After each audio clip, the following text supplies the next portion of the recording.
Hello दोस्तों, स्वागत है आप सभी का फिर से एक और न्यू जॉब अपडेट पर। तो जीडीएस की तरफ से एक और न्यू वैकेंसी यहाँ पर निकल चुकी है। 40,000 प्लस वैकेंसी है इसमें। तो आज की इस वीडियो में जो है आपको ग्रामीण डाक सेवा के बारे में जो है संपूर्ण जानकारी मिलने वाली है कि जीडीएस के अंदर कौन कौन से राज्यों के अंदर कितनी कितनी वैकेंसीज हैं, कौन कौन इसके लिए फॉर्म अप्लाई कर सकता है, आपकी क्या क्वालिफिकेशन होनी चाहिए, कौन सी पोस्ट के लिए आपकी कितनी सैलरी मिलने वाली है।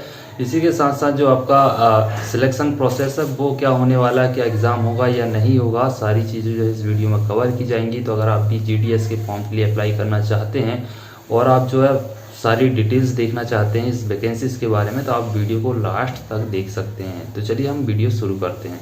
तो बात करें टोटल पोस्ट के बारे में तो 40,889 टोटल ऑफ पोस्ट हैं। और हर एक राज्य के बारे में बात करें, हर एक राज्य में कितनी कितनी पोस्ट हैं, तो आंध्र प्रदेश पर जो है 2480 पोस्ट हैं, असम पर 407, बिहार पर 1461, छत्तीसगढ़ पर 1593 पोस्ट हैं, दिल्ली पर जो है 46 पोस्ट हैं, गुजरात पर 2017 पोस्ट है, हरियाणा पर 354 पोस्ट हैं, हिमाचल प्रदेश 306, जम्मू कश्मीर 300 पोस्ट, झारखंड 1590 पोस्ट हैं, कर्नाटक 3036 पोस्ट हैं, वहीं पर केरला की बात करें तो 2462 पोस्ट है। मध्य प्रदेश के लिए यहाँ पर जो है 1841 पोस्ट हैं।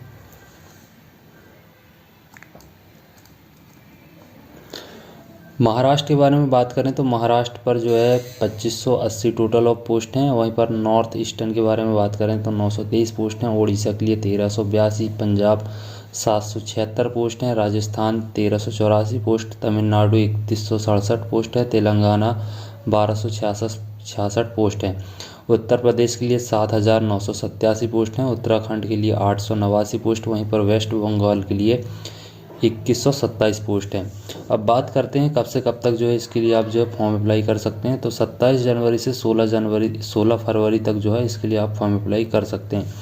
फ़ीस कितनी लगने वाली है फॉर्म अप्लाई करने के लिए, तो जनरल ओबीसी और ईडब्ल्यूएस के लिए 100 रुपये फ़ीस लगेगी। अगर आप जो है SC ST से आते हैं तो आपको यहाँ पर कोई फ़ीस नहीं लगेगी, जीरो चार्ज है, आपकी जो फॉर्म है फ्री अप्लाई होगा। अब बात करते हैं एज लिमिट के बारे में। एज लिमिट क्या रखी गई है, तो अगर आपकी जो एज है 18 से 40 वर्ष है तो आप इस फॉर्म के लिए आप अप्लाई कर सकते हैं। वहीं पर कैटेगरी वाइज रिलैक्सेशन छूट भी मिलेगा, जैसे कि SC ST वालों को 5 वर्ष की अतिरिक्त छूट मिल जाएगी, तो 45 वर्ष की आयु तक जो है फॉर्म के लिए अप्लाई कर सकते हैं। वहीं पर अगर आप जो है ओबीसी के कैंडिडेट हैं तो फिर आपको 3 वर्ष की छूट मिलेगी, आप 43 वर्ष की आयु तक जो है फॉर्म अप्लाई कर सकते हैं। अब बात करते हैं योग्यता के बारे में। इस फॉर्म के लिए आपको जो योग्यता क्वालिफिकेशन है वो क्या क्या होना चाहिए आपके पास, तब जाकर जो है आप इस फॉर्म के लिए आप अप्लाई कर सकते हैं। तो आपके पास जो है 10वीं पास होना चाहिए। अगर आप 10वीं पास हैं तो इस फॉर्म के लिए आप अप्लाई कर सकते हैं, पर 10वीं पास पर कंडीशन ये है कि आपको जो है 10वीं पर गणित और आपका जो अंग्रेजी सब्जेक्ट है वो होना चाहिए। अगर आपका 10वीं पर अंग्रेजी और गणित सब्जेक्ट है तो आप जो है इसके लिए फॉर्म अप्लाई कर सकते हैं। तो बेसिकली सभी के लिए जो है सभी का गणित, मैथ्स और इंग्लिश जो है होता ही होता है 10th पर, तो आप जो है इस फॉर्म के लिए आप अप्लाई कर सकते हैं। इसी के साथ साथ जो है आपको लोकल लैंग्वेज का जो है नॉलेज होना चाहिए। अगर आप जो है तमिलनाडु राज्य से फॉर्म भर रहे हैं तो वहाँ की जो है आपको लैंग्वेज, लोकल लैंग्वेज जो होती है वो आपको आनी चाहिए। अगर आप मध्य प्रदेश के लिए फॉर्म अप्लाई कर रहे हैं तो फिर आपको मध्य प्रदेश में जो लोकल लैंग्वेज है वो आपको आनी चाहिए। तो यहाँ पर जो आपको लोकल लैंग्वेज है उसका ज्ञान होना चाहिए। तो आप सोच समझकर फॉर्म अप्लाई करें। जिस भी राज्य का आप फॉर्म अप्लाई करना चाह रहे हैं तो आपको वहाँ की लोकल लैंग्वेज आनी चाहिए। अगर नहीं आती, आपको जिस राज्य की लोकल लैंग्वेज आती है आप उसी राज्य से फॉर्म अप्लाई करें, ठीक है। इसी के साथ साथ जो आपको कंप्यूटर का नॉलेज भी होना चाहिए।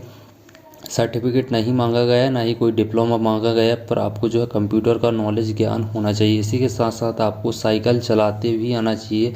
तो साइकिल चलाते सभी को आता है, तो आपको साइकिल चलाते आना चाहिए, कंप्यूटर का ज्ञान होना चाहिए, लोकल लैंग्वेज चाहिए और 10th पर जो आपका मैथ्स और इंग्लिश सब्जेक्ट होना चाहिए। अब बात करते हैं कौन कौन से पदों पर जो है वैकेंसी है ग्रामीण डाक सेवा के लिए। तो सबसे पहली जो यहाँ पर वैकेंसी है ब्रांच पोस्ट मास्टर और दूसरा है असिस्टेंट ब्रांच पोस्ट मास्टर, जिसे कि हम जो है डाक सेवक भी कह सकते हैं। तो टोटल ऑफ पोस्ट जैसे कि मैंने आप सभी को बताया कि 40,889 पोस्ट हैं। अब बात करते हैं सैलरी के बारे में, कौन कौन सी पोस्ट के लिए कितनी कितनी सैलरी रहेगी। तो ब्रांच पोस्ट मास्टर के लिए 12,000 रुपये से 29,380 रुपये तक आपकी सैलरी रहने वाली। वहीं पर अगर आप जो असिस्टेंट ब्रांच पोस्ट मास्टर की वैकेंसी के लिए पद के लिए आप अप्लाई करते हैं या फिर आप डाक सेवक के लिए अप्लाई करते हैं, तो आपकी जो सैलरी है 10,000 रुपये से लेकर 24,470 रुपये तक जो आपकी सैलरी रहने वाली है। अब बात करते हैं सिलेक्शन प्रोसेस के बारे में। सिलेक्शन प्रोसेस क्या होने वाला है कि आपका एग्ज़ाम होगा नहीं होगा। तो आपका एग्ज़ाम नहीं होना है इस वैकेंसी पर। आपका जो सिलेक्शन प्रोसेस है 10वीं के परसेंटेज के हिसाब से जो यहाँ पर मेरिट लिस्ट बनाई जाएगी, जिसकी बेसिस पर आपका सिलेक्शन होना है। जिसके भी ज़्यादा परसेंटेज होंगे वहीं उसी का जो है सबसे पहले नाम आएगा। तो फॉर्म सभी अप्लाई करें, हो सकता है आपका भी नाम आ जाए। तो आप जो अगर आपके 60% भी हैं तो आप जो फॉर्म अप्लाई कर सकते हैं। तो ये थी जानकारी ग्रामीण डाक सेवा की जो न्यू वैकेंसी निकली। इसी के साथ साथ मैं आपको बता दूं, अगर आपके फॉर्म पर कोई त्रुटि हो जाती है तो आप उसे जो है 19 फरवरी तक उसमें करेक्शन, उसमें एडिट, उसमें सुधार करवा सकते हैं। तो ऑल इंडिया गवर्नमेंट जॉब है।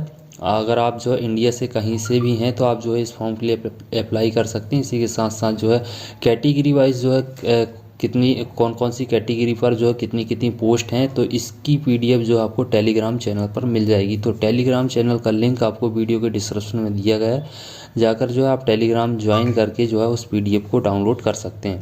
इसी के साथ साथ जो है स्टेट वाइज जो वैकेंसीज डिटेल्स हैं वो भी आपको टेलीग्राम पर मिल जाएगी। तो अगर आप जो है स्टेट कौन कौन से राज्य पर कितनी कितनी वैकेंसी हैं वो देखना चाहते हैं तो आप टेलीग्राम ज़रूर ज्वाइन कर लें। और न्यू जो भी जॉब के अपडेट आते हैं वो अब मैं जो है टेलीग्राम